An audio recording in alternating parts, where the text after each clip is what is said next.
Welcome or welcome back to Detailed, an original podcast by RCAT. This is a show where we uncover lessons learned to help you navigate your next project.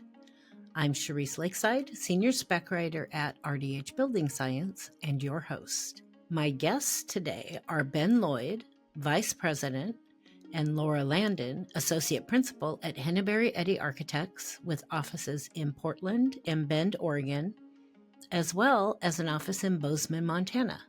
Ben has been bringing teams together on projects throughout Montana for more than 3 decades.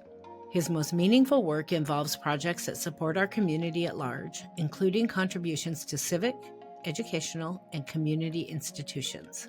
Laura has more than 20 years of experience in architectural design and planning. Through careful listening and thoughtful design, she creates beautiful and flexible spaces inspired by their site and is a leader in sustainable design and complex multidisciplinary projects. The project we're talking about today is the Bozeman Community Food Co-op in Bozeman, Montana. Bozeman's Community Food Co-op has long been a hub for fresh food and sustainable practices. And with its recent expansion, designed by Hennebery Eddy Architects, it has solidified its role as a cornerstone of the community. Nearly doubling in size, the co-op's West Main facility now spans 39,000 square feet, bringing all operations under one roof for the first time. Acetylated wood on the upper level brings warmth and durability, reinforcing the co-op's emphasis on natural materials. Now, let's get into the details.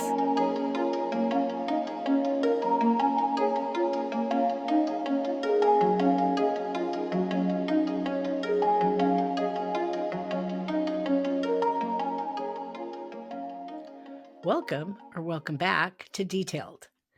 My guests today are Ben Lloyd, Vice President, and Laura Landon, Associate Principal at one of my favorite places here in Portland, Hennebery Eddy Architects. But they also have offices in Bend, Oregon, as well as in Bozeman, Montana, a place I have never been. I'd like to visit. The project we are talking about today is the Bozeman Community Food Co-op in, you can guess, maybe, Bozeman. Ben and Laura, welcome to Detailed. How are you today? I'm doing great. Doing great. How are you, Laura? Well, I'm happy to have you here.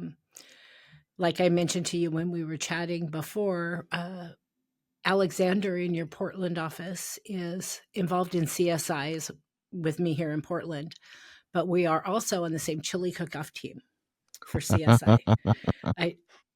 Let's see if Alexander kills me if I tell you that one of our best themes one year was a holiday mashup, and Alexander was a rapping leprechaun. Oh my gosh, this I need to see. Full lederhosen. You know what? Email me after this episode, and I'll send you pictures. Okay, I would love it. Thank you. You don't have to tell him that. Just harass him before this episode comes out. Okay. Because he's going to probably strangle me now, but that's okay. We're good friends. I adore him. So I like to start with an icebreaker question just to warm us up a little bit and get to know you a little bit. And I pick these randomly for no apparent sane reason. So what I'd like to know from the two of you is, what would you say the most challenging thing was that you had to tackle on your journey to becoming an architect? And how did you overcome it? Ooh. 2 things come to mind for me, and I have to look way back. But I remember my architectural education, went to Montana State University, and had a great time exploring ideas and being creative and, doing architecture school. You leave architecture school with great enthusiasm and optimism, and you go into the profession. And there is a big gap between what you do in architecture school and all of the complicated, difficult things of being a practicing architect. That is something that I struggled for a couple years. Perhaps that's what the sort of internship program is all about. But finding my footing at that point in my career was important. And then the other thing that comes to mind is the task of selling. Again, architecture school, you're on your own, you get to do whatever you want, but it never ends. It's incessant. The need to feed the fire and to keep projects moving, you're always working yourself out of a job all the time. And so you need to keep finding them, and to present yourself in a way that's attractive to clients, but also true to yourself is sometimes a tough go. Well, I have to tell you that your first part of that answer is, you have no idea how you're preaching to the choir in that gap. I do a ton of teaching, and Yeah. what I teach is project delivery, the things that they don't teach you in architecture school. And I do it. It's a passion project for me at this point, to help these young people be more prepared for what they're going to see when they walk into an architecture firm. Of all these things, nobody ever told them. It just blows my mind. It really does. Yeah. I often ask myself, how can you not know that? But it's not their fault. It's just they haven't been exposed. The young folks haven't been exposed to a lot of the profession. I couldn't agree more. How about you, Laura? Well, one of the biggest challenges for me throughout my career has been presenting to outside groups. You do a little bit of that in architecture school, right? But not with the same stakes, I don't think. And so getting used to presenting architectural ideas in a coherent way, and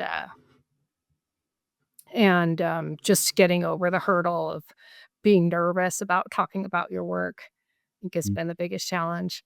And the thing I've found most useful is good pictures. If you can get a good picture in front of people, it makes a big difference in how easy it is to talk about the work. See, I think you were both meant to be here with me today. I really do. If it makes you feel any better, I did not do my first public speaking thing in any real way until I was in my late 40s. And I was terrified because I was standing up at the CSI National Convention doing a presentation about architect engineer coordination. And I thought, I'm standing up in front of the best, and I'm going to tell them what to do, is how I felt, even at that point in my career. And it was probably one of the most terrifying things I've taken on during my career, where I just said, I'm going to do it, no matter how much I didn't want to.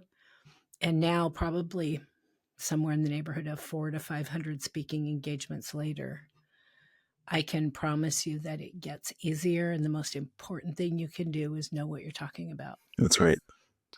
And if you know what you're talking about, you get through that first minute or two of being really nervous, and then you just go with what you know, and just be you. Don't try to fit into this box that somebody else defines of what a perfect public speaker is. Mm-hmm. And people connect to that authenticity as well. So you didn't know you were getting counseling today either. Oh, I Did you? appreciate it. I'll take it. No problem. Call me anytime. That was a journey. So let's start talking about this project, because I could chat with you two all day. I can tell already. Let's start with a little background on this client. Who are they? What did they have? And what did they need? Well, they are the Community Food Co-op is the shortest name I can come up with, and you can just put Bozeman in front of that. That often happens, the Bozeman Community Food Co-op. They've been around, I'm going to say 30, 35 years. And they started in a little house on the south side of town. Then they moved over to a little building next to campus. And that's where I started working for them as a volunteer. You can volunteer for the co-op, and then you can get a discount on your groceries. And that's where I met some of the folks there. Also being engaged in the community, I worked at a local public radio station, and another guy that was at that radio station turned out to be the manager of this co-op. So that was a moment in my career. Here's something that it was another huge, going back to selling, is like, how do you sell? Do you walk around town with business cards? I'll say the number one way is just immerse yourself in your community and be a good person and do good work. And to your point, Cherise, be prepared. Know what you're talking about, be prepared and do good work. And so the co-op grew steadily over the years, and about 24 years ago, because of those community connections, I got a visit from the general manager. And he told me something that stuck with me to this day, which is, co-ops in general have a reputation for perhaps being sort of a bunch of slightly loosely collected hippies or granola eating crunchy, whatever. And he said, we are not that. We are a viable business and we have an eagle eye on our competition and we behave as such. And so we need a facility that recognizes the community in which we are part of and also the market in which we work. And so that set the tone. It's a serious effort to create a project like this. And it has presented itself in every project we've worked with this group on. And I think there's probably, Laura, you can help me, 3 or 4 or 5 projects that we've worked on in different forms. 24 years ago, we did this pretty big expansion, which I'll probably talk about again in a second. And then we've done little bits and pieces over the year. We did a central kitchen for them and so on and so forth. But the latest project, in the interest of being business-minded, they came with this phrase that also stuck with me, which is, we want to build our version of the grocery store of the future. And that's really set the foundation for the project moving ahead. So give me a broad description of this project and the spaces within. So this project, the addition to the co-op building, really consolidated the co-op's functions onto a single site. So prior to this project, the co-op had a satellite office building that they rented. They had a satellite central kitchen. They had limited food storage capacity. And so this project brought those outside functions onto the site and increased their food storage capacity. So it's really a warehouse plus large commercial kitchen plus office space with a little bit of new retail space as well, but that's a limited portion of the project. Well, I think it's a pretty cool looking building, to be perfectly honest. I was like, I want one of those around here. So all kinds of things run through my head when I'm writing a script for an interview. I start wondering things. And one of the things that I think is really interesting is how a co-op management is likely in my brain structured. And so I was curious, exactly how does that work and how did that management structure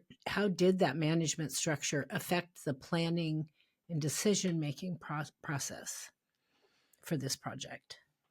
Well, as the name implies, co-ops are basically member-owned. So at times we have 10,000 bosses. Everyone has a stake in this, but really that gets filtered down into a board of directors that runs the co-op, and they're elected like many other entities. We also have worked with the co-op in the committee structure. So they will assign a committee, a building committee, to help guide decision-making and so forth. But really, day to day, it came down to the general manager, Kelly Dean Wiseman, who has a stellar reputation in the world of co-ops across the country in the way that he's managed and sort of grown the co-op here in Bozeman. And he was our leader on the owner's side. And so we looked to him for guidance, and he certainly, I will say that we have done 2 projects here, and I want to make that clear. The one we're talking about mostly today is the east. It's sort of the expansion east of the main store, which was done 24 years ago. And at the time that we did that original expansion, the building started out as a paint store, of all things, and got converted to a grocery store. And at the time, the idea of LEED was moving ahead, and part of it was happening right here in Bozeman. And I think there was this sort of permeation of sustainability discussions and the idea of changing the way that we build, and that happened on our building committee for the first expansion. So we used recycled materials, and we thought about occupant comfort, daylighting, and mechanical considerations, energy usage. All of those things was a first of its kind for me personally, and for our firm, and I think for our town in general. You're a pioneer. Yeah, right. I love that. So let's start getting into some specifics. I usually like to just work my way from the outside in and touch on multiple different areas of the project. So we're going to start with the site. So this is a 23,000 square foot addition to the original 16,000 square foot facility on an existing site. So whenever you have to go put a big addition on a building on a site where you didn't go choose that site for this building, you have to fit this into that site. I usually find that there are some challenges in making that work. How did that work for this site? And were there challenges you had to face in how this addition was going to be designed based Oh on yeah, site constraints? sure, for sure. And again, for context, when we did that original expansion, the co-op, if you can imagine a city block in Bozeman, that the co-op took up, I'll just say roughly a third of the block. And we dealt with that site. Over the years, the co-op, as a viable business and very with their eye on competition, have acquired adjacent properties and expanded things like parking in a really beautiful, thoughtful way. And ultimately, they acquired the entire block. And so this project that we're talking about today was the final piece in building out the entire city block with the Community Food Co-op. And one of the things that comes to mind about the design of the expansion is that because there's a lot of coming and going multiple times a week of a lot of product, we had to make provisions for semi-tractor trailers in an urban setting. Granted, we're in Montana, which isn't super urban, but relatively speaking, it's pretty urban.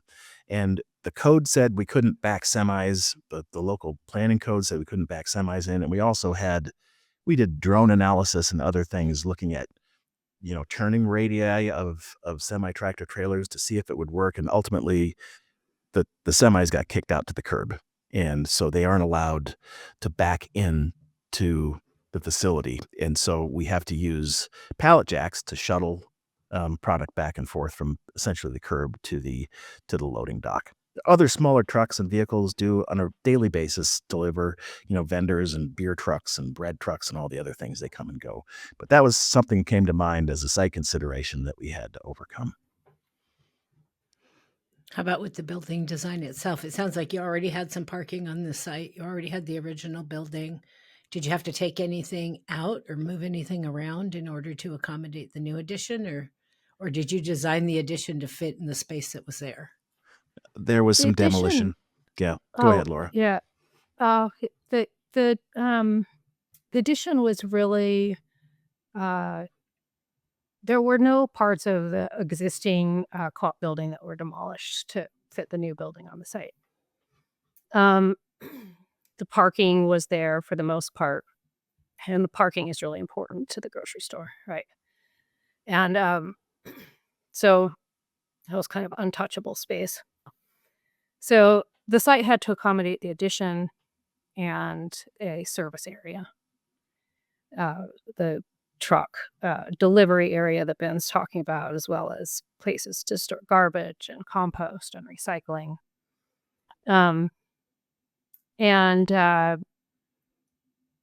you'll notice that there's very little like landscaping on the site that's not actually used for one of those purposes.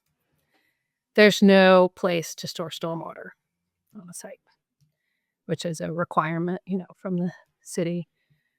And we were able to not have a stormwater retention area because of the green roof.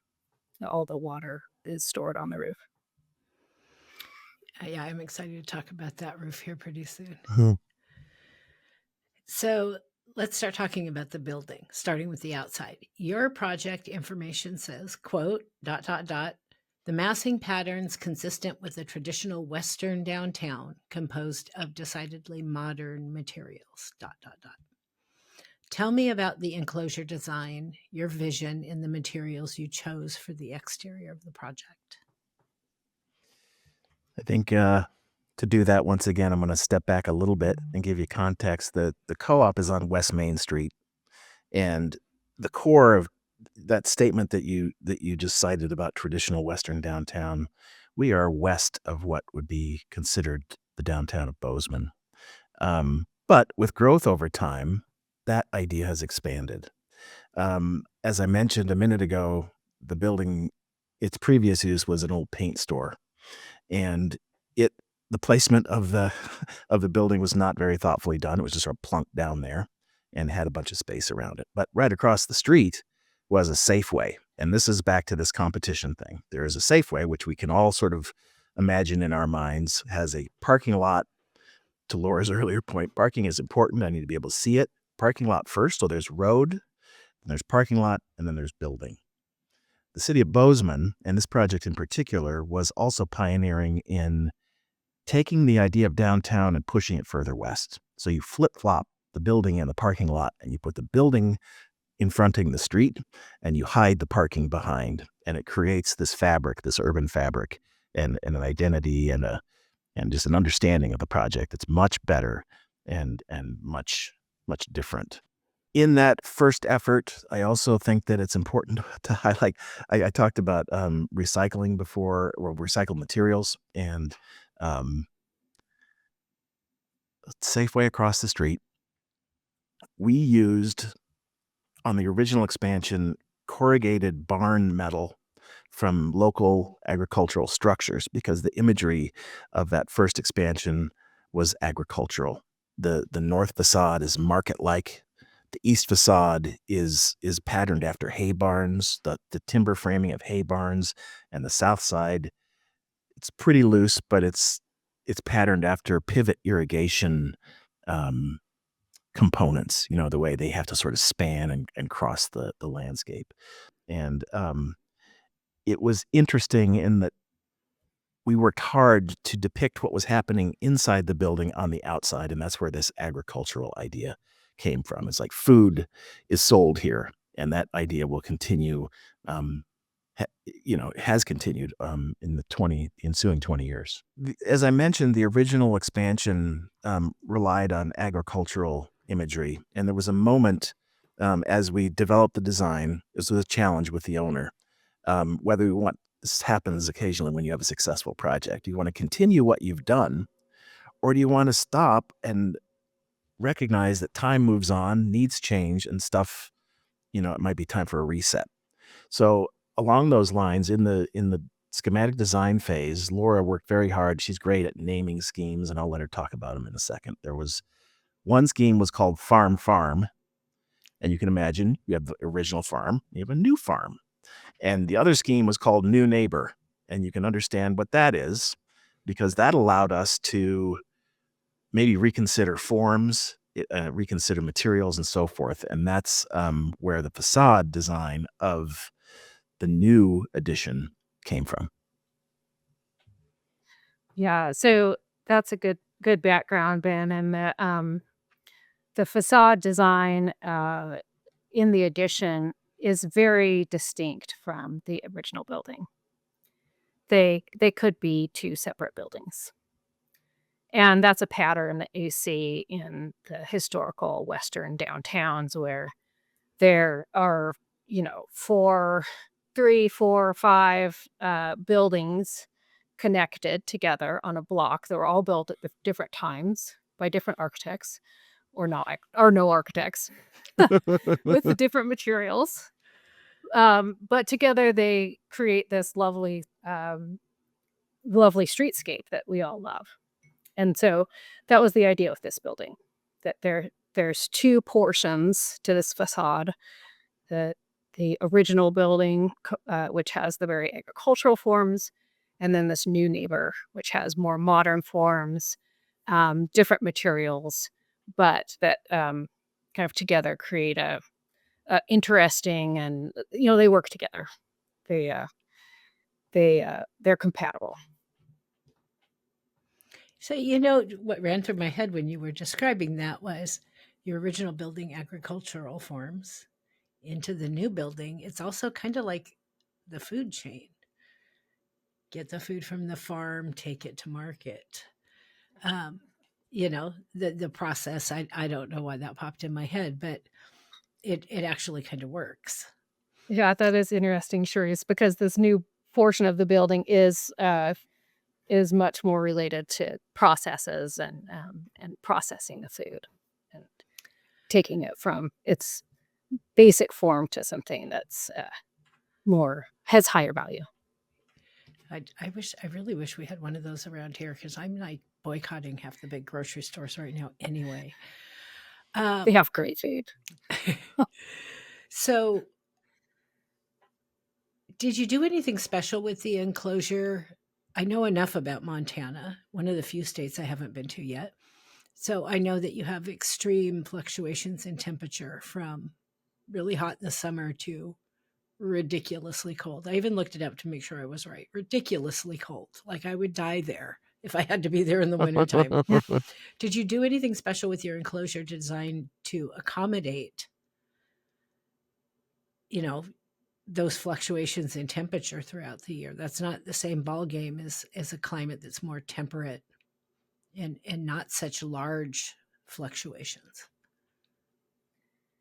So we did pay a lot of attention to the enclosure design and made sure that we had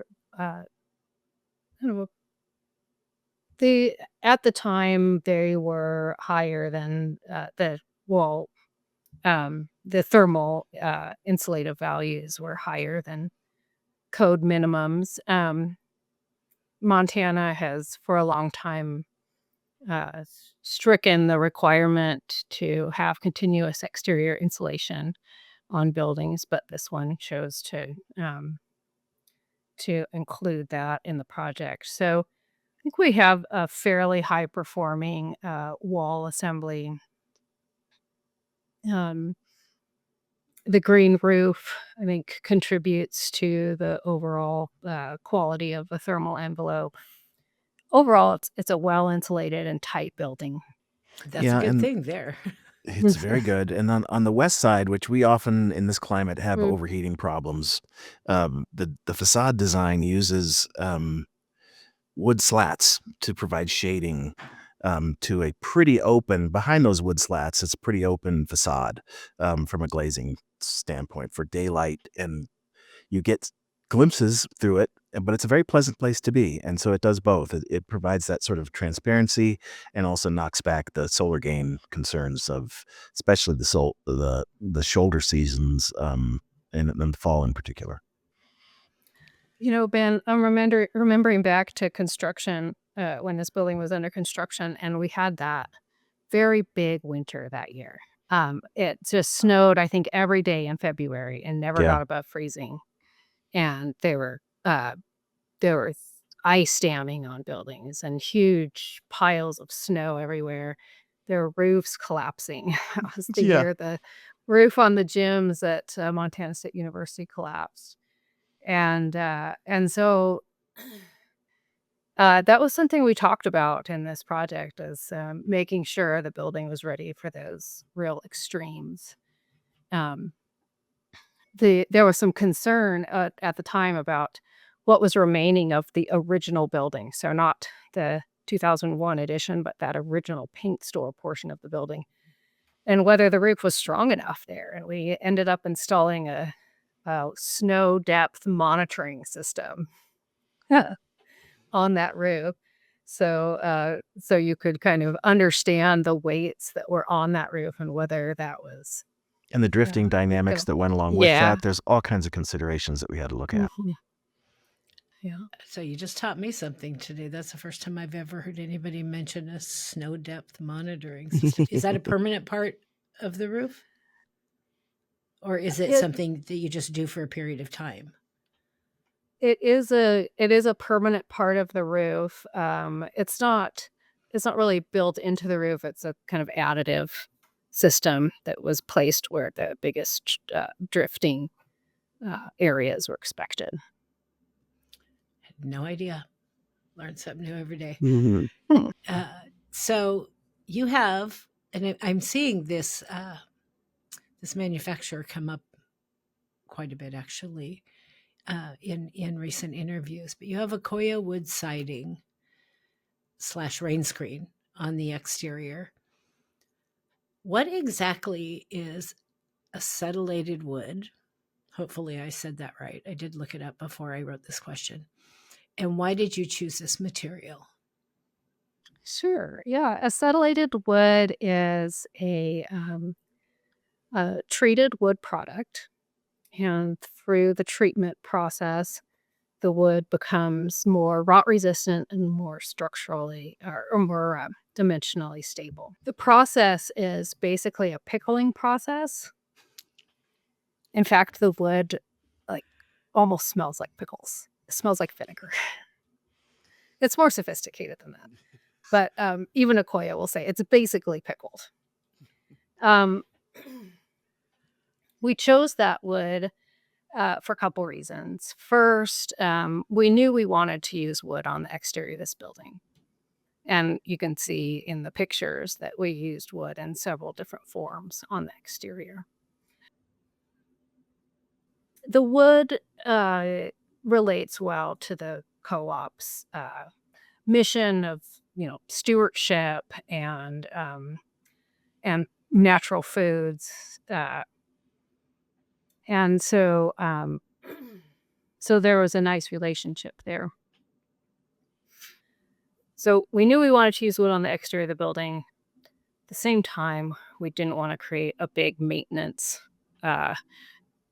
piece of work, right? And so the Akoya was a product that we chose because we felt like it mitigated that maintenance concern.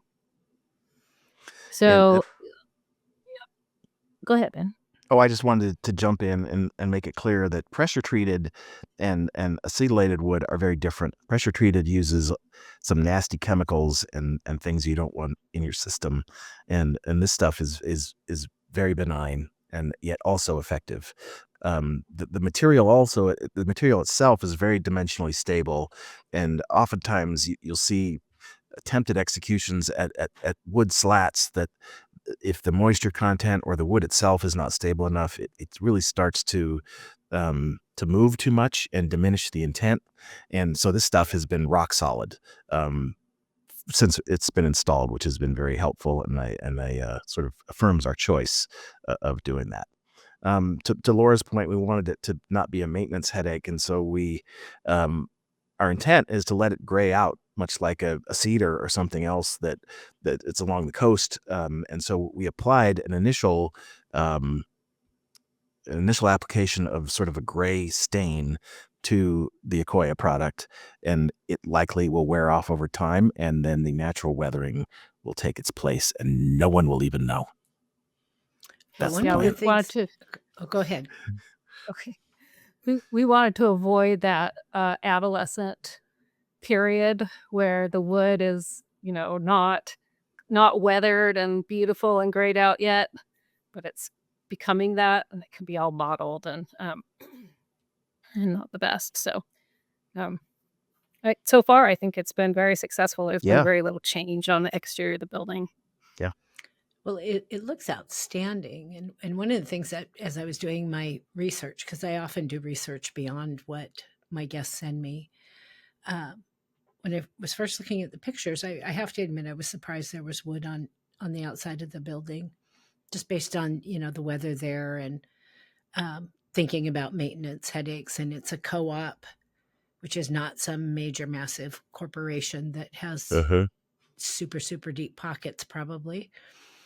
And then I read your project description and saw the acetylated wood, and I'm like, I have no idea what that is. So you guys are teaching me all kinds of stuff today.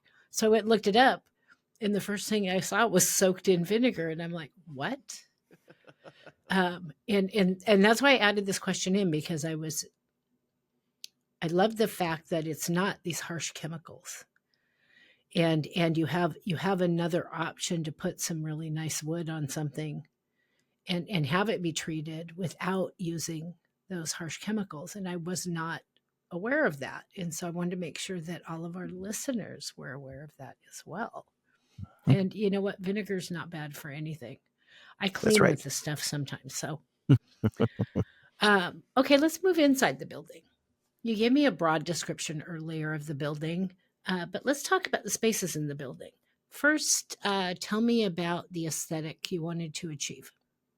What was the look and feel? I call it the warm fuzzies that you wanted on the inside of this building. We talked about the limited interior finishes. Daylight and the exposed mass timber structure were really the primary interior design components. There's very little other finish in the building. And those two, having the exposed wood present in everybody's workspace and plenty of daylight in everybody's workspace really make the building a comfortable and really a nice place to be. I imagine when you have spaces that have to be super functional and functionality is a high priority, those spaces are usually not warm, inviting spaces to be in. But I imagine with all that wood and that light, that sounds like a perfect blend of the two, getting the functionality you need, but adding that beauty in at the same time.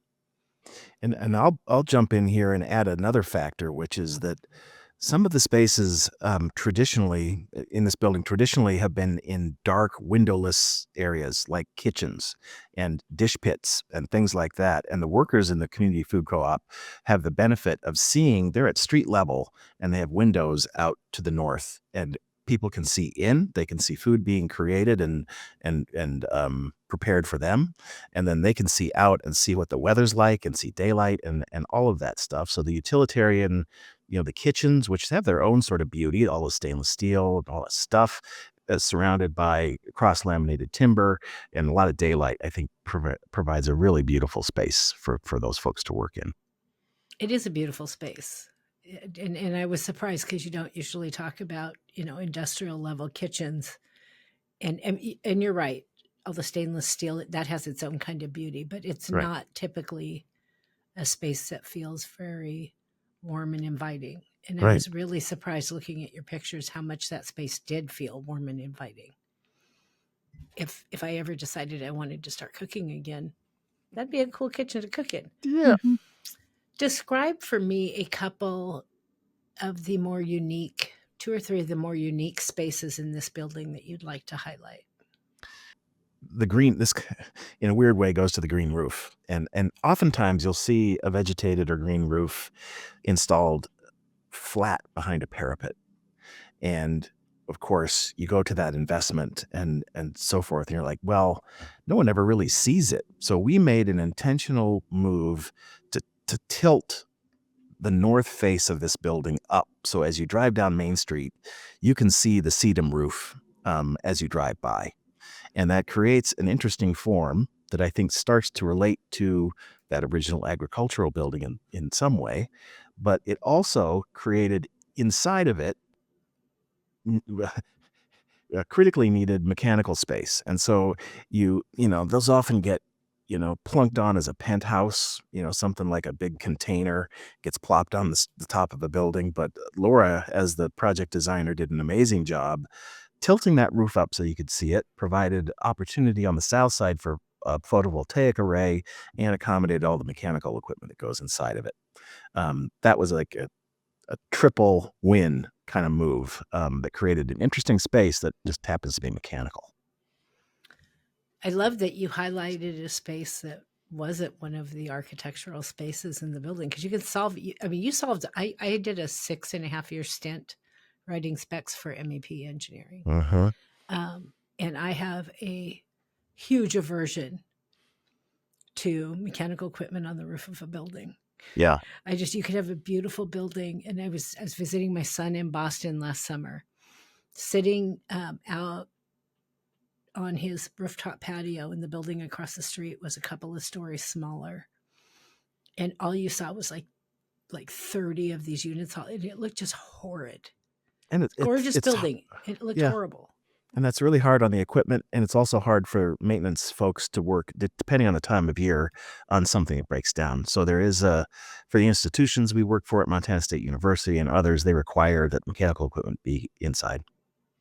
Smart move. Yep. You just led me to realize that I skipped right over one of the questions I've been waiting to ask. And so but that was a great lead into that question. So thank you for that. I don't know if that was intentional or not, but thank you.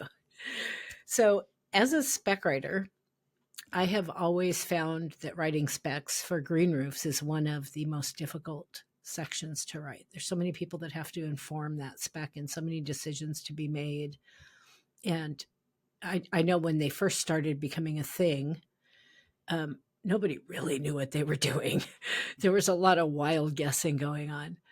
I was particularly surprised to see a green roof on this project, again, because of the weather in that area. So tell me about your green roof design and any special considerations you had to make in that design due to the climate in that area. So the green roof is a Hydrotech product. And we chose that manufacturer for a number of reasons, but one of the primary reasons was because they made all the components of the roof. So that did a lot to simplify that green roof. Having all the components come from one manufacturer and not having to get our membrane roof from one group, and making sure that had a warranty that worked with the green roof system, things like that. So they were great to work with and really helped inform that roof. The roof is the system's a protected membrane roof. So the membrane itself is buried in layers of insulation, growing media, and then the plants on top. And being protected like that really helps the roof last longer in our harsh environment. It doesn't have as much UV exposure or extreme temperature exposure. We're expecting that to last about twice as long as a typical membrane roof. The choice of the plant material was really based on our region as well. It's a sedum roof. You see sedum on a lot of green roofs, but because it's a plant material that is really hardy. The sedum that we plant comes in with a variety of different species, and that's intentional, so that depending on that micro ecosystem on the roof, how much water it's getting, how much heat it's exposed to, certain species will survive and other species will kind of fade away. And so far it's been successful. There's some maintenance required with the green roof. Yeah, A little we bit had to of water the roof watering initially. Yep. a little bit of weeding, but there's wildlife up there, bees and butterflies and birds, and again, it reflects the values of the co-op organization. Correct me if I'm wrong, because I forgot to open my pictures before we started today. Wasn't some of that green roof on the sloped roof? How do you weed that? Yeah, I don't. It's not very tall, but I honestly don't know. I don't know if they use a ladder and lean it up against there. It's an 812 slope on the slope part of the roof. That's the maximum slope you can put a green roof on. And there's extra components that you add to the roof that stabilize the media and the plants and everything, so your system doesn't just slide to the bottom of the hill. An egg crate kind of thing that goes there and holds it on that sloping surface. Yeah. So can you walk on it? You can walk on it for maintenance. it's not it's categorized as an extensive green roof. That's in opposition to a intensive green roof, which is more intended to be like a garden. An extensive green roof is not really meant to be occupied due to the depth of the soil and the more fragile plant materials. Interesting. I didn't, when we started doing green roofs, I'm not kidding. It was just exactly like you said. You had to get one piece from over here and one piece from over here and get the manufacturers to agree on warranties, which was always one of the biggest issues. And then get landscape architects involved. And it's nice. I haven't had to write a spec for one in a while. And it's nice to know that there are systems out there that it can be one-stop shopping. I'm sure that makes life a whole lot easier. Uh-huh. I would almost just want to run if somebody said we're doing a green roof. It's like, no, I don't want to write that section. So this project includes this large commercial kitchen you've been talking about, which I imagine requires a lot of MEP considerations. And you talked about a little bit how you hid the mechanical equipment. What unique considerations outside of that did you have to think about with your MEP systems? So in any mass timber building, really organizing the mechanical system is important because you're wanting to expose your lovely wood deck. And we had a lot of mechanical equipment, and as you can imagine, in that kitchen. And so so we had to carefully organize it, and we did install suspended ceilings below the majority of the piping and ducting, which is also a requirement of the health code. So that all worked out well. There were areas, though, in that commercial kitchen where we were able to expose the CLT deck. So along the primary facade of the building, it's adjacent to Main Street, there's a big section of the exposed CLT in the kitchen. Did you do anything special with plumbing or water reuse or anything like that? Well, two things come to mind. I wanted to jump in and talk about flour because a part of this is a bakery, and flour can blow up, explode.